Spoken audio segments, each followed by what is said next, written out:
something is on ground right now. People are beginning to have a bad impression about the whole stuff, and I've decided to list bad legacies left behind after the 2023 presidential elections in Nigeria.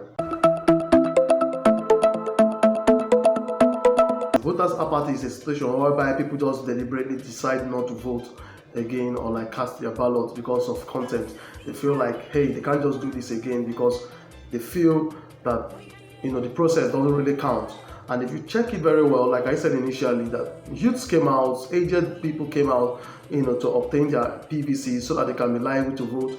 And at the end of the day, haven't voted for someone, and then at the end of the day, evidently you see it going to the next person, will definitely create that mindset that there's no point voting. So with the way things are right now, in subsequent times, people wouldn't want to come out to vote again because they will feel like, what have I got to do? I vote and it doesn't count, so what's the point? So voters apathy will surely happen because people were already tired about the Nigerian system of elections and all of that. But they decided to give this a trial, and same thing they've been witnessing all the while. Corruption and the electoral process still happen, so it will definitely lead to voters apathy. Number two is ethnicity and religious divide. People will now be very conscious about ethnicity and not necessarily about the unity of the country, because now if you check from the beginning, apart from the history of Nigerian parties or the kind of system we practice, which is federalism, and then because of the dynamism or the dynamics of the Nigerian society, they decided that, okay, fine, let's governance be rotational based on ethnicity. If you check from the 1960s to now, an Igbo man has not become a president of the Federal Republic of Nigeria. Though P2B will say that he's not fine because of he's an Igbo man, that he's for everybody. But then we all know the truth that an Igbo man is yet to rule Nigeria, and the general mindset of Igbos is that let them feel included in the Nigerian system. After the elections, we saw videos of people, indulging in malpracticing when it has to do with the elections, like people thumb printing, people, some people collecting money, registering children, allowing them to come and vote, especially at the northern part of the country. All this problem, like having some party like the APC supporters warning the Labour Party supporters not to vote in their place, that they should go to their places and all of that. All these things compounds to corruption, okay, and which the legacy will leave, because if everything ends like this, people will see corruption as the main thing. There will be an upsurge of inconsistency in the area of being resolute and being on the right path, because they will still refer to what's happened in 2023 election. Majority of the people are cold right now, and that will transcend. If at all he remains the president after May 29, that non-inclusivity will be there. People wouldn't really follow up. Do you understand? People really won't really follow up the way they should. There will be this massive criticism and all of that, which will not really help out in governance, because government is all about the people.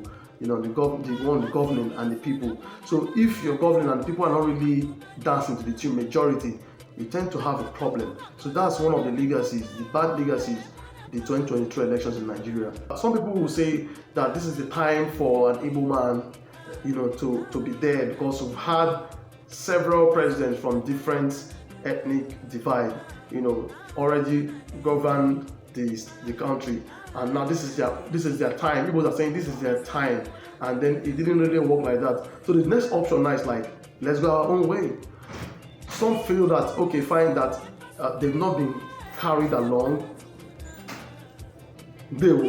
Some believe that they've not been carried along. Like, okay, why should things happen like this after we coming out to vote and all of that? Why is it not happening like this? Why were we left out? So what it will cause now is that breakup tendency, like, let's go on our own, and you see, I think what what the emergence of P2B paraventure would have caused is like that inclusivity, like making Igbos to douse that tension of wanting to go on their own. Like, okay, fine, we say we want to go on our own now. We have our own person, we have the president from our own region. Okay, probably there will be that support and all of that, and inclusivity in being in a Nigerian project. But once it's not there, like it's happened, it will want to spell that bound of breakup, like let's go on our own. So that's one of the legacies, bad legacies left already. Another factor is money politics. Yeah, money politics. Money politics, though the Central Bank of Nigeria tried to curtail this, as we heard that about the Naira swap, which made people to go get those cash they've piled up, taking it to the banks and all of that. It reduced the kind of vote buying in a way, though it happened, but it happened in a different dimension entirely. And some people are alleging if the president-elect, bought INEC or something. Some are even mentioning figures, but we don't know. We can't say if it is true or not. But the fact is that money politics plays, even from when you're buying the tickets and all of that. All this will show that if you have money, winner takes it all. If you have money, the winner takes it all. That's what one of the legacies, the bad legacies, the 2023 elections would have left, because people will feel like, wow, if you have money, you can buy everything. You can put yourself there. The last one is mass migration. Yes. Now everybody is talking about Japa. Even before this time, people were just leaving the country, and it became so worrisome that people are leaving. People are just leaving, especially the youths, leaving the country to go to a greener pasture, and make some money, come back, take care of their family or invest and all of that.